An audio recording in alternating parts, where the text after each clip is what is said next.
I focus primarily on international cartels, and I'll explain that definition later. The use of monetary and penal penalties, that is, putting people in prison, to discourage international price fixing is a phenomenon that's developed in our lifetimes, and I'm including you young students. It's been a recent development, beginning around 1990 or a little thereafter. The questions I hope to address here are, to what extent have penalties increased over the last 26 years, quarter century plus? How severe are those penalties? And what is the evidence that they may be discouraging the formation of cartels or causing the cartels to break up that are already in operation? So that's my purpose today, and what I, in general, will conclude is that the penalties imposed by the major antitrust authorities in the world have indeed exploded over the past quarter century, not only in size, but in the types and in the geographic distribution as well. So there are many dimensions to this increased penalties trend. However, at the same time, paradoxically, the number of new cartels being discovered every year is rising exponentially. Well, how can that be? How can it be getting worse and still providing an environment for new cartels to be formed and discovered every year? It's a paradox, for sure. Moreover, the severity of the penalties, as I will show, is somewhat lower than the rates of overcharges. So that's something that encourages their formation. So this and other evidence tends to suggest that penalties have been inadequate to deter the formation of international cartels, and also too low to dissuade established cartels from breaking up. Here is the numbers of penalties. Now, by penalties, I mean to include both fines and private damages that are paid, which is mostly a North American phenomenon. As you can see, back in the early 1990s, the USA, Canada, and European Commission had the whole business to themselves. I mean, they were the only players in the world fining international cartels. And still, if you look at 2010, 2015, they still comprise almost half of the total, those two geographic areas or jurisdictions. However, the real story here is the growth of the national competition authorities in the EU, something that even people in the EU don't seem to know about, and the growth in the rest of the world. I just use that to comprise Africa, Asia, and Latin America. I'll be talking more in detail about the rest of the world. So a large increase totaling 107 billion by the end of 2015 and increasing at an exponential rate. As you can see, this is an exponential curve. It fits perfectly, 0.9997. This is the kind of R-square I dream about at night. So since it's so good a fit, we can make a prediction or projection. If past trends continue, then cumulative penalties will reach $280 billion by 2022. I still hope to be alive at that time and see if my prediction was correct. But check on it for me, would you? Why are cartels penalties going up? One reason: the number of jurisdictions that are prosecuting international cartels has gone up tremendously. That's a sign of maturity when a antitrust authority takes on an international cartel. Well, again, what's an international cartel? It's a cartel with at least one defendant from outside the jurisdiction, has headquarters outside the jurisdiction. That makes obtaining information, documents, difficult.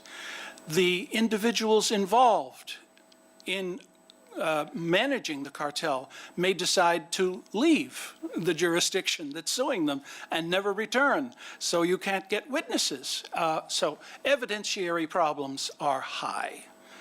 in the case of international cartels. That's why, you know, trying the first international case is a big step for a new antitrust authority. Well, we've gone from 4 of them in the early 90s up to over 70, a tremendous increase in authorities who have taken on at least one international cartel.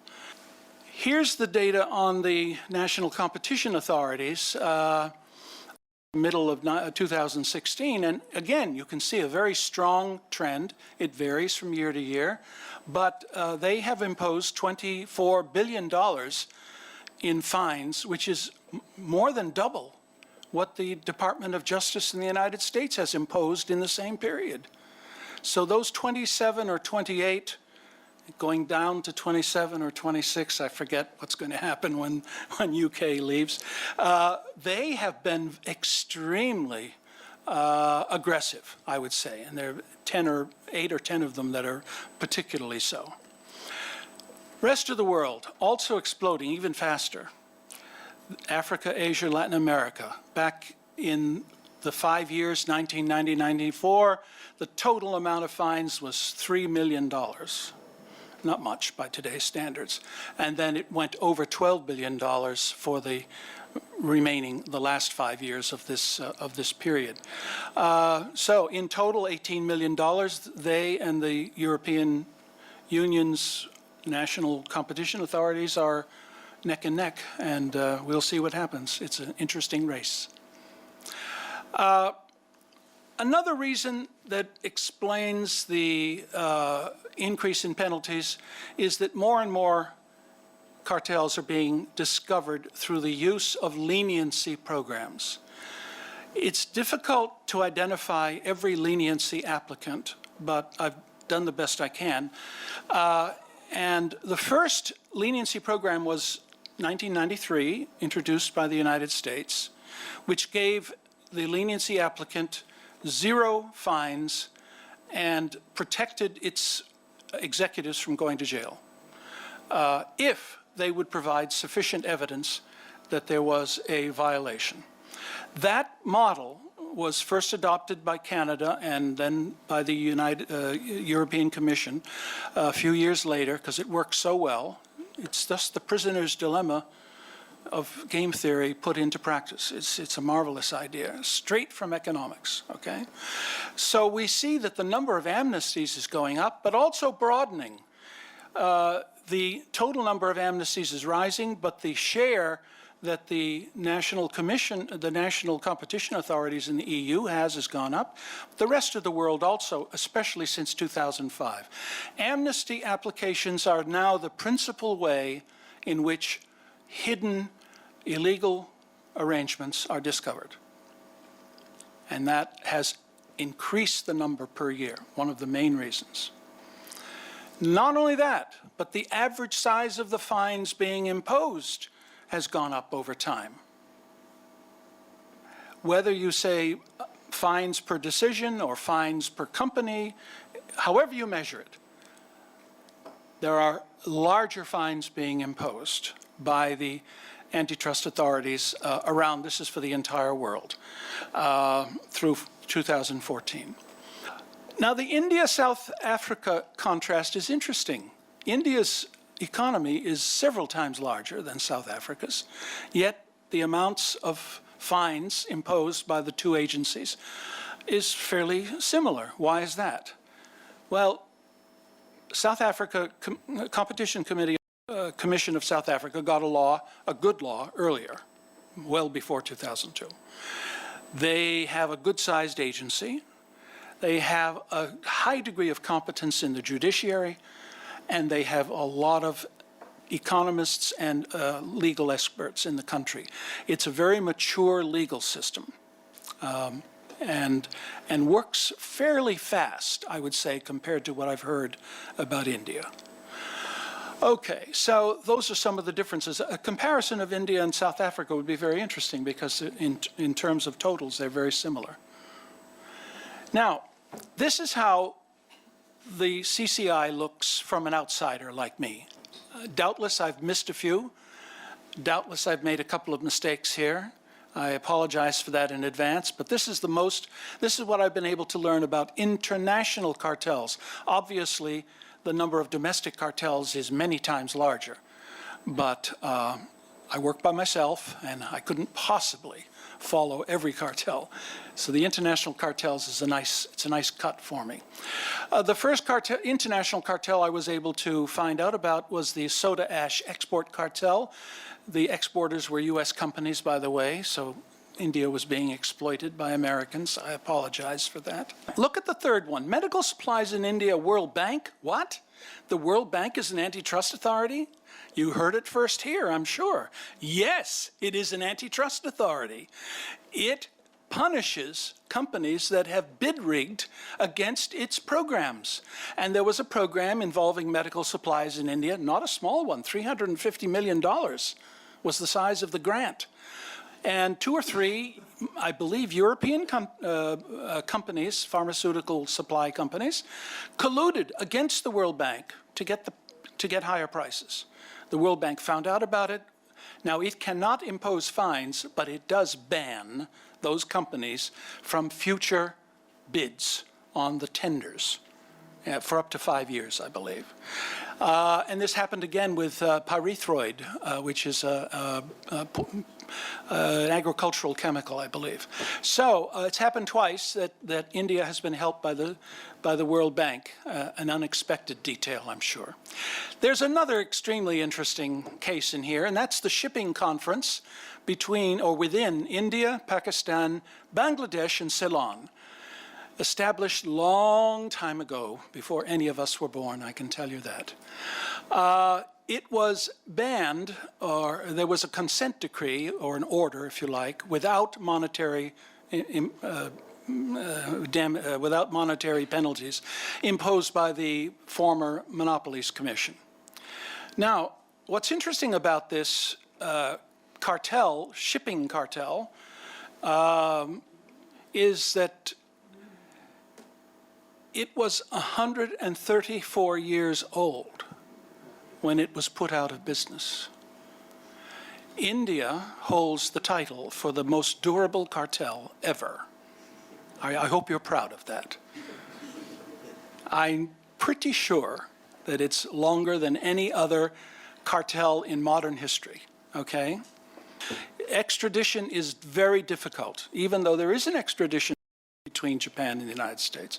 The Japan government does not cooperate. So one of the problems that antitrust authorities face when they prosecute cartels is you're not going to get full cooperation from the executives. They're going to go away, disappear, and your evidence is going to disappear also. The third major source of penalties is private recoveries. This is the amount of private recoveries per year in the United States.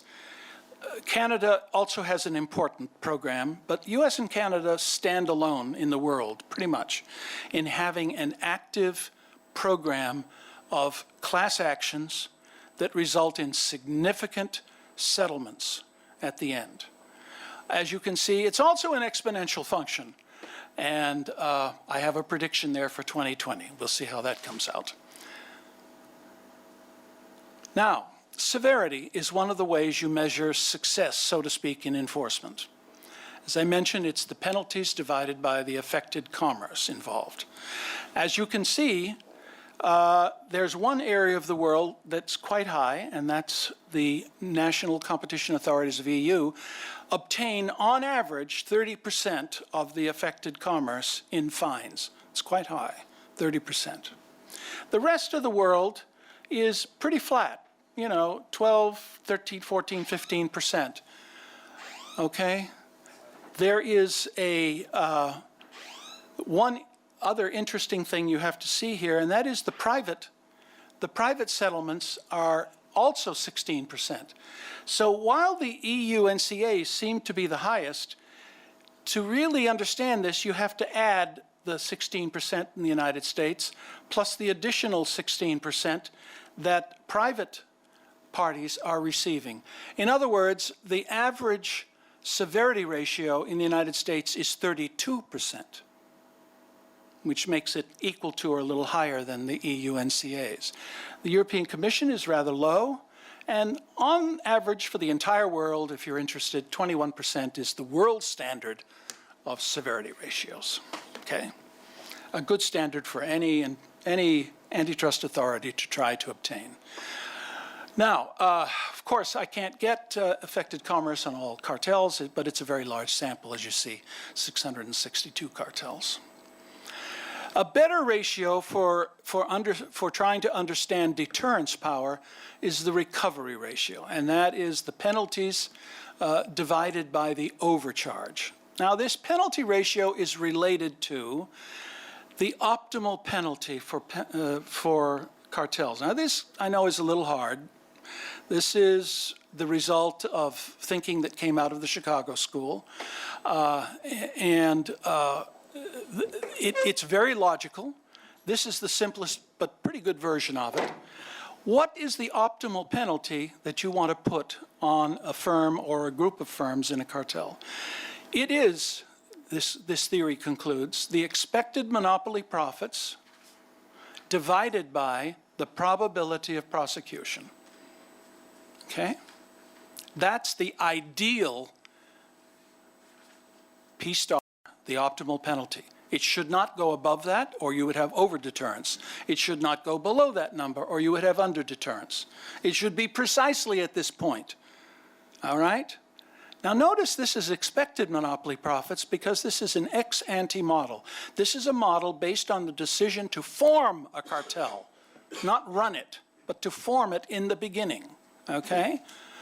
Well, there's a little sleight of hand here, but if we assume that the cartelists are pretty good at predicting what their profits are going to be, and I happen to believe that is the case, then you can change this a little bit and put actual damages in the numerator instead of expected monopoly profits, because they are the same, roughly. So you take actual damages and divide it by the probability of prosecution, and you have the ideal penalty to stop the formation of cartels.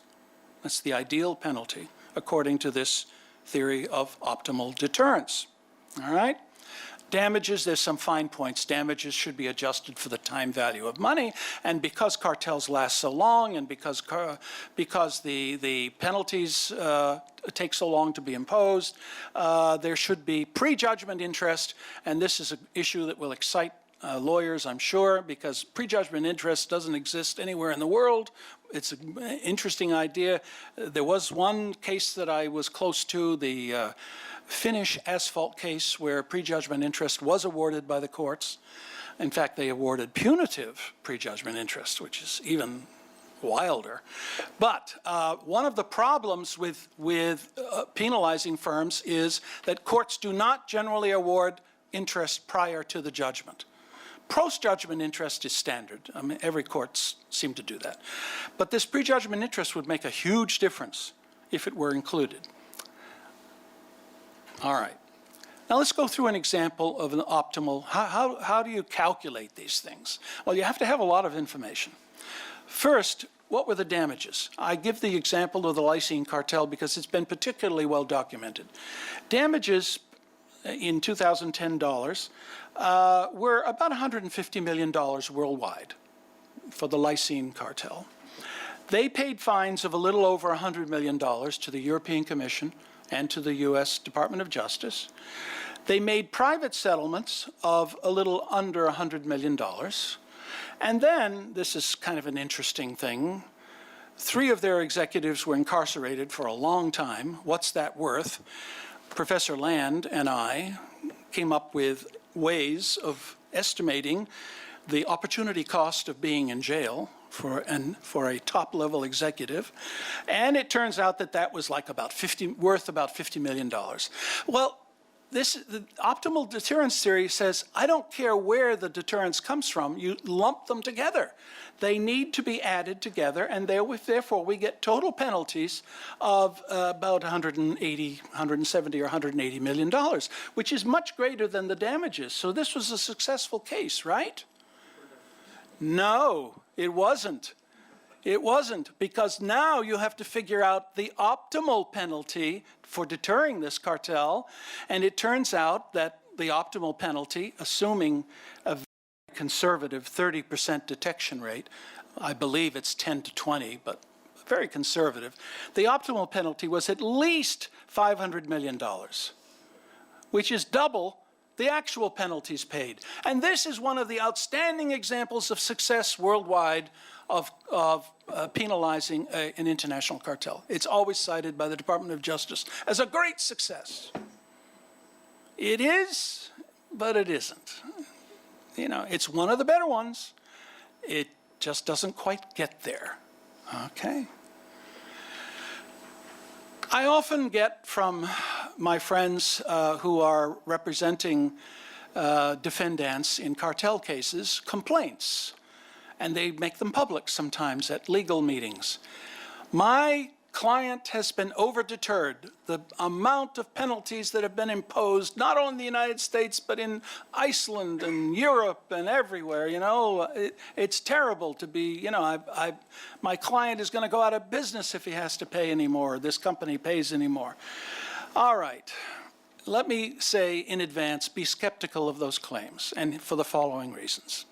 I think over-deterrence is often claimed, but rare, if ever. First of all, these are anecdotes from lawyers. Now, an anecdote is a sample of 1 or 2 or 3. For a social scientist, a sample of 1, 2, or 3 is not very satisfactory. We need 30 to 50 at a minimum, right? So it's an anecdote. And, you know, social scientists say anecdotes are no good because they're too small a sample. Another problem is that serial collusion is rampant. This is a study that I'll have coming out, I hope, this year. There are companies that have repeatedly colluded in international cartels, as many as 50 or 60 occasions worldwide. 50 or 60 repetitive violations of the law. Now, not all of those are recidivism as defined by because it has to be in the same jurisdiction and has to be exactly the same statute and it has to be more than 10 years or 20 years. So different jurisdictions have different rules, but a high share, somewhere between 10 and 20% of the serial collusion that goes on is in fact true recidivism, and it's generally being overlooked by competition authorities. The European Commission may be an exception. They have some pretty tough rules on that, but even they are pulling back on it. Prejudgment interest, I've already mentioned. It's rarely rewarded, and it ought to be. There is no compensation for deadweight losses. Deadweight losses are not identified with any particular purchasers, so there's no way under the law, but the companies that broke the law should have compensated the state or the market for messing it up. There's actually one state in the United States that allows it, the state of Mississippi. I worked for them one time, and they permit a judgment of relief to the state of Mississippi for undermining its markets, okay? So there is a deadweight concept there that I've never seen in any other jurisdiction. Be nice to have it. The biggest problem with the claims of over-deterrence is that the lawyers are looking backwards and assuming that 100% of all cartels are caught.